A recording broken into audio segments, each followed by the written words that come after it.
नमस्कार दोस्तों, आप देख रहे हैं रियल टैक इन हिंदी। जैसा कि दोस्तों आप सभी जानते हैं कि हमारे देश में सरकारी कर्मचारियों की ओपीएस की मांग बहुत ज़्यादा बढ़ रही है और इसी संदर्भ में देखिए भारत सरकार के रेल मंत्रालय की तरफ से एक जवाब आया है। ये दोस्तों राज्यसभा में 2 फरवरी 2024 को एक प्रश्न है 142 नंबर, इसका उत्तर जो है रेल मंत्री जी ने दिया है और ये इसका जो सब्जेक्ट है वो है ओपीएस की बहाली के लिए आंदोलन। तो ये क्वेश्चन पूछा दोस्तों श्री एम शनमुगम और श्री वाइको द्वारा। तो कौन कौन से क्वेश्चन इन्होंने पूछे हैं वो देखते हैं। सबसे पहले देखिए, पहला सवाल इन्होंने पूछा है, क्या कुछ रेलवे ट्रेड यूनियनों ने हाल ही में रेलवे के धीरे धीरे निजीकरण के कथित कदम के विरुद्ध और अपने कर्मचारियों के लिए पुरानी पेंशन योजना की बहाली हेतु अनशन आंदोलन किया है?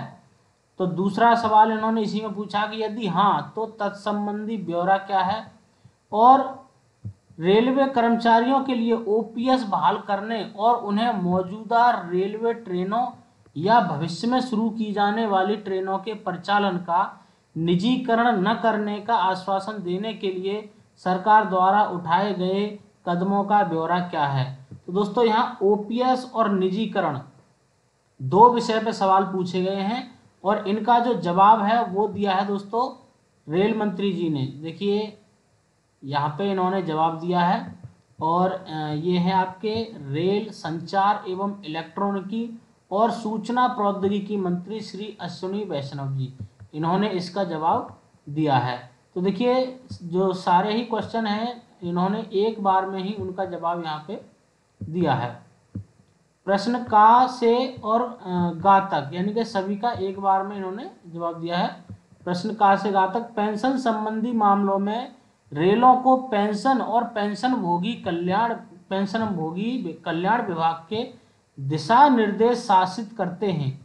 पेंशन और पेंशन भोगी कल्याण विभाग ने दिनांक 17/2/2020 और 3/3/2023 के कार्यालय ज्ञापनों द्वारा उनमें अंतर्विष्ट कतिपय शर्तों के पूरा होने के अध्ययन राष्ट्रीय पेंशन प्रणाली द्वारा शासित कर्मचारियों को पुरानी पेंशन योजना के अंतर्गत शामिल होने का एक बारगी विकल्प दिया था।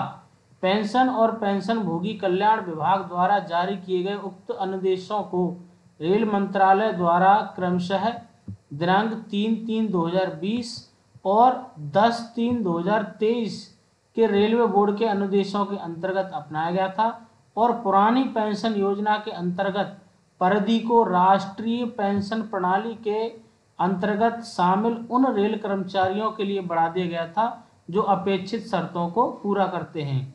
और इस समय भारतीय रेल नेटवर्क की किसी भी नियमित यात्री गाड़ी का परिचालन निजी रेलगाड़ी ऑपरेटर द्वारा नहीं किया जा रहा है और ऐसा कोई प्रस्ताव विचाराधीन नहीं है। तो दोस्तों ओपीएस और निजीकरण पर रेल मंत्री जी ने जो जवाब दिया उसके विषय में आपका क्या कहना है, कमेंट करके जरूर बताएं। थैंक यू दोस्तों।